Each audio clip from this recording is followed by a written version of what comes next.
Hi guys, welcome back to our channel friends and family. ఈ రోజు మీరు చూడబోతున్నారు నోట్లో వేసుకుంటే కరిగిపోయేది, చాలా మందికి ఫేవరెట్ అయినది మన గులాబ్ జామున్.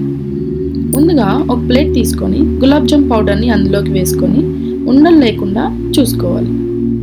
ఇప్పుడు కొద్దిగా నీళ్ళు వేసుకుంటూ ఆ మిశ్రమాన్ని మృదువుగా కలుపుకోవాలి. చూపించిన విధంగా కలుపుకొని ఒక ప్లేట్ మూత పెట్టి 10 నిమిషాలు పక్కన పెట్టుకోవాలి. ఇప్పుడు స్టవ్ ఆన్ చేసి ఒక బాండీ పెట్టుకొని ఒక ప్యాకెట్ గులాబ్ జామ్కి 1/2 కేజీ పంచదార వేసుకోవాలి. పంచదార ములిగేంత నీళ్ళు పోసుకొని పంచదార కరిగేంత వరకు మధ్యలో కలుపుకుంటూ ఉండాలి. పంచదార పూర్తిగా కరిగిపోయిన తర్వాత ఇలాచీ పౌడర్ వేసుకొని స్టవ్ ఆఫ్ చేసుకోవాలి. ముందుగా కలిపి పెట్టుకున్న మిశ్రమంలోని కొద్దిగా నెయ్యి వేసుకొని కొద్దిగా చేతులకు రాసుకుంటూ పగుళ్ళు లేకుండా చిన్న ఉండలుగా చుట్టుకొని పక్కన పెట్టుకోవాలి. ఇప్పుడు స్టవ్ వెలిగించి బాండీ పెట్టుకొని ఆయిల్ వేసుకోండి. ఆయిల్ హీట్ ఎక్కిన తర్వాత ముందుగా చుట్టు పెట్టుకున్న ఉండలను తీసుకొని చూపించిన విధంగా మీ బొటన వేలుతో మధ్యలో ప్రెస్ చేసి ఒక్కొక్కటిగా ఆయిల్లో వేసుకోవాలి.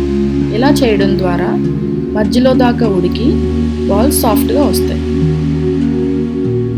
మధ్యలో వేపుకుంటూ గోల్డెన్ బ్రౌన్ వచ్చే వరకు చూసుకోవాలి.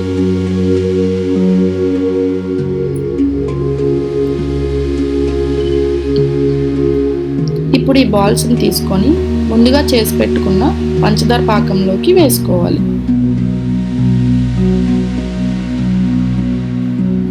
ఒక్కసారి అటు ఇటు కలుపుకొని పాకం బాగా పట్టేలా చూసుకోవాలి. ఇలా చేసుకున్న ఈ ఐటమ్ని 1 గంట పాటు పక్కన పెట్టుకొని చల్లారనిద్దాం. 1 hour later.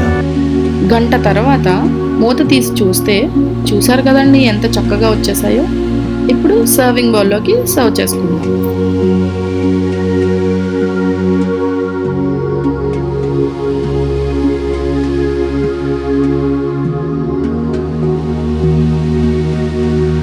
చూసారు కదండి ఎంత సాఫ్ట్గా లోపల దాకా ఉడికిందో. ఇప్పుడు ఇది టేస్ట్ చేసి చూస్తే ఇంకా నోట్లో బ్లాస్టే.